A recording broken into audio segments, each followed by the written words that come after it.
Hola chicos, mirad, en el vídeo anterior, si recordáis, aquí os pongo el enlace, os estuve hablando de tres términos importantes que los profesores de historia utilizamos a lo largo del siglo XIX, ¿vale? Que son el liberalismo, el nacionalismo y la democracia. Bueno, cuando hablé del nacionalismo, os di tres nombres distintos, que son el nacionalismo griego, que era ese nacionalismo que se separaba de un Estado unificado, como era de un Estado plurinacional, como el Imperio Turco, y luego hablé del italiano y del alemán, que eran nacionalismos que buscaban integrar diferentes territorios en un mismo país, ¿de acuerdo? Era un nacionalismo unificado. Bueno, pues hoy os voy a explicar brevemente los procesos de unificación italiana y alemana, ¿de acuerdo? Mirad, vamos a ver. Vamos a empezar por la unificación italiana. Ya sabéis dónde está Italia, la península italiana, la península itálica, que ha tenido un pasado común glorioso, que fue el Imperio Romano, y oye, y en realidad por toda la península italiana tenía una serie de vínculos sentimentales, idiomáticos, pero estaba dividida durante muchísimos años, durante siglos ha estado dividida, disgregada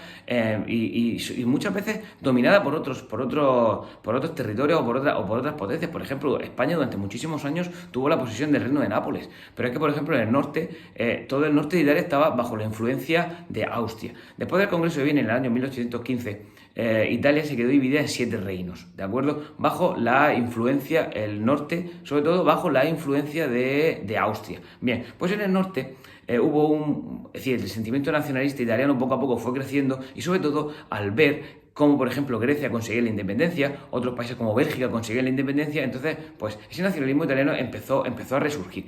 Pero claro, tiene que haber alguien que tire del carro, y en este caso fue el rey de Piamonte Cerdeña, que era Víctor Manuel II, y su primer ministro Cavour, ¿vale? Su primer ministro Cavour, pues ellos iniciaron un proceso de unificación, con la idea, a ver, no son tontos, con la idea de unificar toda Italia bajo su mandato, pero ser Víctor Manuel dejar de ser el rey el rey de Piamonte para ser el rey de Italia. Es decir, vamos, que tampoco eran tontos y tampoco hicieron los movimientos gratis. Bueno, la idea es que en el año 1859 empezaron los movimientos. ¿Cuál fue el primer movimiento y el más importante de todos? Liarse a palos con los austriacos, que eran los que tenían el control del norte de Italia. Bueno, pues se liaron a palos con los austriacos y oye, poco a poco los fueron venciendo hasta que al final consiguieron derrotar a Austria, ayudados por Napoleón III, que en este caso era el emperador, que eso lo explicaré en otro momento, el pseudoemperador de Francia en ese momento, era el sobrino de Napoleón Bonaparte, y consiguieron expulsar a los austriacos. Y luego, mientras en el sur, ¿qué estaba haciendo? En el sur había una persona muy importante que que llevaba el liderazgo de los nacionalistas italianos, que era Garibaldi. Pues Garibaldi lo que estaba haciendo era pues conquistar y, por ejemplo, el reino de las dos Sicilias, el reino de Nápoles, era el que se estaba encargando de ese territorio, ponerlo bajo el control de Víctor Manuel II y Cavour. Bueno, lo importante de todo es que en el año 1870 entran en Roma, toman Roma, se anexionan Roma, tienen una serie de problemas con los Estados Vaticanos, y ahí es donde van a establecer lo que es la actual división del Estado Vaticano dentro de Roma. A partir del año 1870, una vez que Víctor Manuel II ha tomado ya el control de toda la península, se convierte en rey de Italia, ¿de acuerdo? Ha conseguido su objetivo, que es la unificación italiana, y Roma se convierte en la capital de este nuevo territorio, recordando a la antigua capitalidad romana de Roma, del Imperio Romano, y establece una monarquía parlamentaria, ¿de acuerdo? Vale, este es el caso de Italia.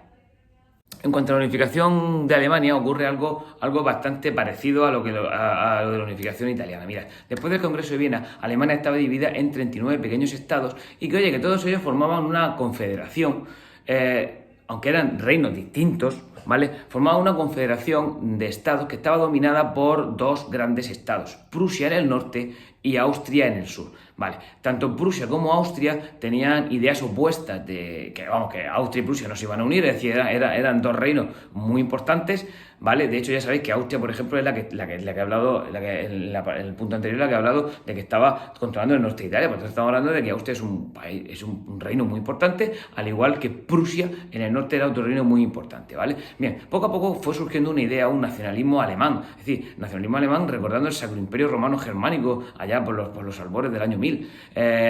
Entonces, del gran Carlomagno, fue en el año 800. Entonces, mirad, esa idea, ese sentimiento, pues al principio chocó con las ideas antidemocráticas tanto de Prusia y de Austria, ¿de acuerdo? Por lo tanto, para que se produjera un movimiento unificador de todo ese territorio, tenían que ser los propios austriacos o los propios prusianos los que iniciaran el movimiento. Vale. En el año 1834 firmaron un acuerdo comercial que se llamó el Zollverein, ¿vale? Es decir, al final los alemanes económicamente también les interesa mucho estar unidos, ¿de acuerdo? Pero fue realmente a partir del año 1862, con la llegada de Otto von Bismarck, a partir de este momento vamos a hablar un montón de él, cuando Otto von Bismarck lo que hizo fue lo que realmente quiso expandir el territorio de Prusia hacia el sur, ¿de acuerdo? Entonces, realmente, como no se iba a poner de acuerdo con Austria, pues tuvieron una batalla y en el año 1866, en la batalla de Sadowa, los prusianos vencieron a los austriacos y los hicieron retroceder hacia el sur, ¿de acuerdo? En ese momento, Napoleón III vio peligro, Napoleón III el francés, que los franceses le declararon la guerra a los prusianos y los franceses fueron duramente derrotados en el año 1871 y entonces una vez que ya acabó esta guerra, primero contra Austria y después contra Prusia, tanto Otto von Bismarck como Guillermo I establecieron o nombraron el segundo Reich alemán, es decir, el segundo imperio alemán. El primero fue el de Carlomagno y el segundo fue el de el segundo imperio fue, en este caso, este segundo Reich alemán, donde se había producido ya la unificación alemana de todos los territorios de la antigua Confederación Alemana, esos 31 estados, menos uno, que se quedó libre, que fue Austria. Pero si os dais cuenta, Austria ya está recibiendo palos por todos sitios, tanto por el norte de los prusianos como por el sur de los pueblos italianos, y se ha quedado ahí en plan sándwich entre los dos territorios, ¿de acuerdo? ¿Cómo se estableció este reino? Es decir, se estableció una monarquía absoluta donde